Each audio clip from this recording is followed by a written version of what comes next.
It is 3 p.m. here on the East Coast, noontime on the West Coast. I'm the host of Sports Fusion News, Alex Fuse, and we have a big show today. I am joined right now by Zack Fink, who is a New York One reporter. He covers state politics, including Governor Cuomo and the state legislature. So, Zack, how are you doing today? Good to be with you, Alex. Thanks for having me. Yeah, no problem. And with President-elect Donald Trump taking over on January 20th, how does this influence the state of New York when it comes to laws and regulations? And one example that I am referring to is Common Core. Well, it's a good question. I'm actually outside Trump Tower right now, and there's been a transition. We're kind of calling this the White House North. There's been a series of meetings back and forth. The short answer to your question, Alex, is we have no idea. We know that he is going to pursue a very different direction than President Obama. That was President Obama's policy.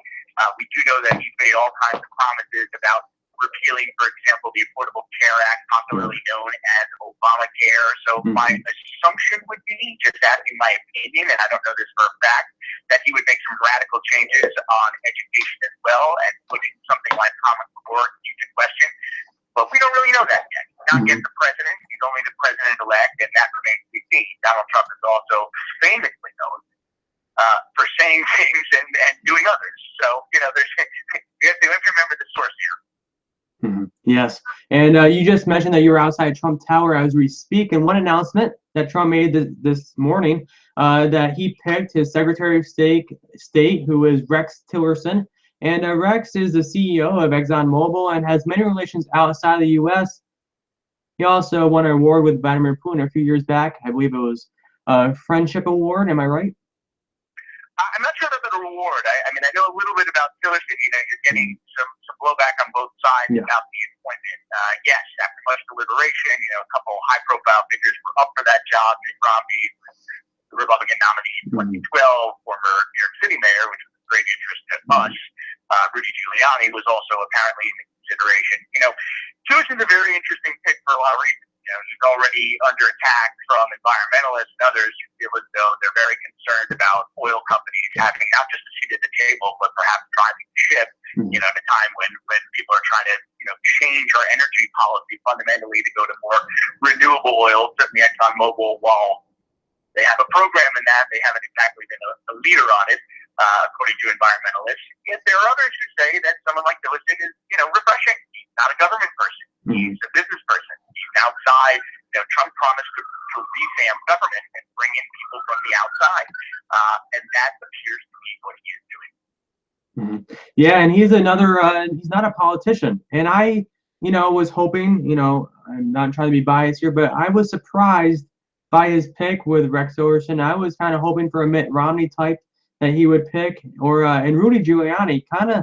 Where was he the past 2 weeks? There was no talk of Rudy Giuliani over the past 2 weeks. Where was he? Did you have any information about where he was and why he was not really meeting with Donald Trump over the past few weeks, as Mitt Romney was having lunch with him on a few different occasions? My understanding was that Rudy Giuliani took his name out of the running late last month. Okay. We don't know exactly why that is. We know that there were some concerns that Giuliani has had a consulting business for many years now. There are some ties and contracts to foreign governments. Maybe that plays a role. I don't know that for a fact, but it is certainly possible. Maybe Rudy Giuliani is happy doing what he's doing. He has this decent business. He's making money. Maybe he'll reconsider something in Trump term 2, assuming that Trump is reelected. A lot of unknowns about that. But to your point, you're right. He kind of dropped off the face of the earth even after he was very much prominently featured as a leading candidate, I should say, for that job. Okay, we'll switch gears now. And here in upstate New York, I know you are more downstate near New York City, but here in upstate New York, the town I live in right now is Schenectady. They passed a law yesterday saying that it's now illegal to smoke in a car, or a ban on smoking in the car while there's kids in it. Now, do you see this law getting passed in more counties around in New York State? That's a good question. That's a very interesting, innovative law. I know this sort of full-pronged assault on smoking, began really, in my opinion, under Mayor Bloomberg in New York City. And I say assault, I don't mean that negatively necessarily. There are certainly plenty of people who view this as a very positive development.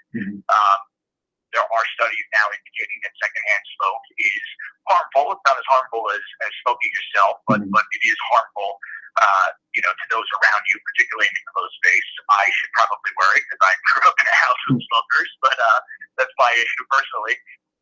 That's an innovative approach. I hadn't heard that. That's certainly a law that could be replicated elsewhere. I think the really sort of umbrella where this all started was the ban on smoking in restaurants and bars. That was sort of the template, Alex, by which a lot of these other innovations came about. Yeah. Okay, Zach, before we wrap up the interview, I want to, let's not talk about politics. I know a lot of people, are kind of tired of talking politics now, and I just want to ask you, what made you want to become a news reporter, and what do you like most about your job?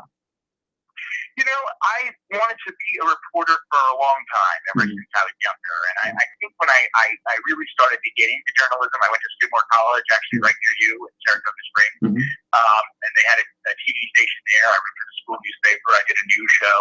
I sort of found that my natural sort of inclination was to move towards covering politics. I talked about politics. I followed the politics. I really enjoyed it. I enjoyed the game. So for me, I'm a TV reporter. I love, doing television news, being on television, interacting with anchors, saying funny things sometimes. Yeah, of course I do. But to me, the real thrill of it is the reporting. It's getting the information. It's playing that information correctly to get more information. And there's a lot of intrigue, palace intrigue in a place like the state capitol, which I cover. Yeah, that sounds great points. And I want to ask you, would you ever consider being a politician since you've been covering it for a few years now? I don't think that's for me, to be honest with you, Alex. I think that I've been on the other side of it, and on the other side of it is where I prefer to stay. That's a long, long road. I mean, I know from just being in the city, you gotta, depending on what party you're in, but let's say Democratic Party here in the city, which is which is what most of the people are here in New York City. You got to start with the club. You got to get out there. You got to work for politicians. It's just not a path I would go on at this point in my life and career. But it's certainly an interesting one. I'd certainly encourage anybody else to do that if they're thinking about it. Okay, Zach. One last question before I wrap up the interview. Donald Trump has attacked media reporters throughout his whole campaign. What do you have to say if you are on the defense of the media, since you are a reporter? Do you feel that some media outlets are, they're biased? And do you feel like some media sites should change their ways and try not to be as biased as Donald Trump claims they are? Or do you think Donald Trump is false on saying that media outlets are biased? I think that the assault on the media is very troubling. As someone who works in the media, it's not just him. A lot of politicians do this. The media is the problem, and focus people's anger on the media. I think that's a total red herring. I think that's not the problem in America. That being said, I think the sort of mainstream media establishment did itself a great disservice in this election. I mean, you saw reporters from some of the major publications, I don't want to say names because it's inappropriate, but, going on television and saying things in August and September like it's mathematically impossible for Donald Trump to win. Well, that's nonsense. And I could have told you it was nonsense. And, that in many ways suppresses the vote for people who might have voted for him.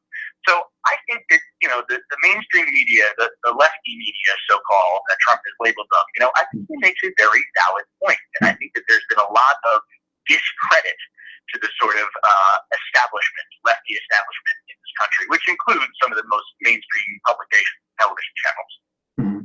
Okay, Zach, I want to say thank you for taking the time out of your busy day in front of Trump Tower today to come on the Sports Fusion News episode. All right, Alex, thanks so much for having me. I really appreciate it. Thank you. Hope to have you on again very soon. Would love to. Okay, thank you. Thanks. Okay, Fusation, I want to say thank you for joining me on the Sports Fusion episode. Please follow Zack Fink on Twitter. I'll put his Twitter handle in the section below this video. Also, follow me on Twitter at AlexFuse. Also, please like this video. Comment below of what you thought about this show. And also comment below of what you think about Donald Trump. Is he not saying the right stuff on Twitter and social media about the left media or media bias? Well, comment below what you think. Always be a subscriber of Sports Fusion News. I will see you tomorrow with big shows ahead. You're going to want to see those shows tomorrow. Thank you once again for watching. Be kind to one another, and I will see you tomorrow.